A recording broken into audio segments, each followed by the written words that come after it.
Ruang Filosof.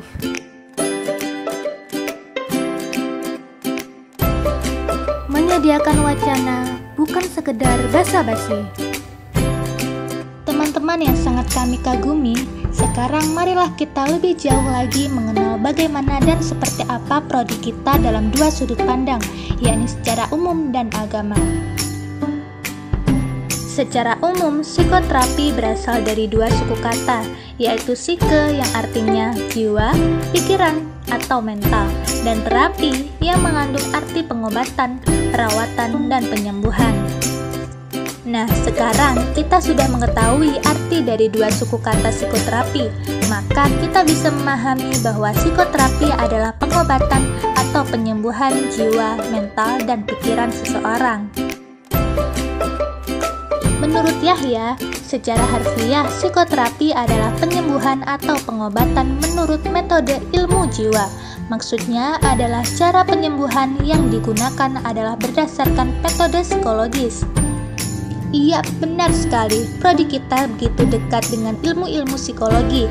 Banyak sekali ilmu psikologi yang kita pelajari untuk memahami keadaan atau kondisi jiwa seseorang.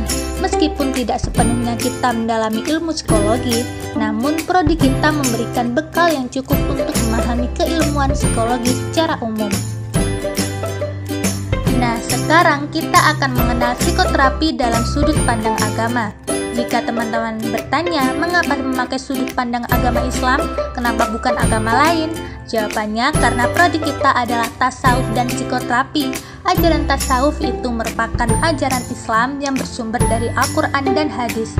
Berangkat dari ajaran tasawuf, kita mencoba untuk menggabungkannya dengan disiplin ilmu psikoterapi. Di dalam psikologi Islam, menurut Hamdani Bagran Az-Zaki, mengemukakan bahwa pengertian psikoterapi Islam adalah proses pengobatan dan penyembuhan dengan melalui bimbingan Al-Quran dan As-Sunnah Nabi Muhammad, atau secara penerapannya adalah melalui bimbingan dan pengajaran Allah, malaikat-malaikatnya, rasulnya, atau ahli waris para nabinya. Ansori juga mengemukakan psikoterapi Islam adalah upaya penyembuhan jiwa manusia serta rohaniah yang didasarkan pada tuntutan Al-Quran dan Al-Hadis dengan metode analisis esensial, empiris, serta ma'rifat terhadap segala yang tampak pada manusia. Teman-teman sekalian, mungkin kita sering mengalami gangguan pikiran di saat kita mulai mempertanyakan kemanakah tujuan kita setelah lulus dari prodi ini. Artinya adalah ketika kita dihadapi dengan pertanyaan yang sebenarnya siapapun itu dan dimanapun dia menempuh pendidikan, pertanyaan tersebut tidak akan ada yang pernah bisa menjawab dengan pasti. Tantangan terhadap prodi kita tercinta ini akan datang dari dua arah yang berbeda, mengingat bahwa prodi kita terdiri dari dua disiplin ilmu yang berbeda, yakni tasawuf dan psikoterapi. Keduanya memiliki potensi tantangan untuk menjawab berbagai persoalan hidup, keyakinan, dan lainnya. Dalam tasawuf sendiri, kita akan dihadapkan dengan realita kehidupan yang banyak bertentangan dengan kehidupan. Dalam ajaran tasawuf, perlahan akan membimbing kita kepada jalan kehidupan yang lebih esensial atau lebih melihat kehidupan yang sebenarnya.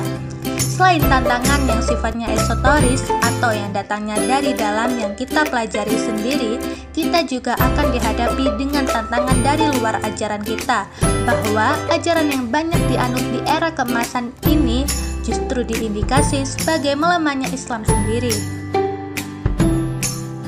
Dan sekali lagi, kita akan mampu menemukan jawaban itu dengan tepat ketika kita sudah mengenali lebih jauh lagi apa sebenarnya disiplin ilmu yang tengah kita pelajari ini, dan bagaimana cara memahaminya dengan tepat.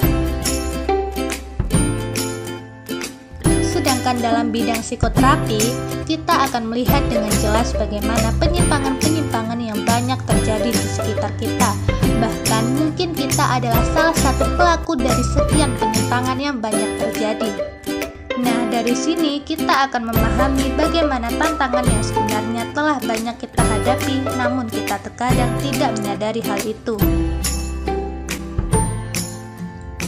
bagaimanapun juga kita sebagai manusia terus berada dalam proses untuk menjadi yang lebih baik lagi.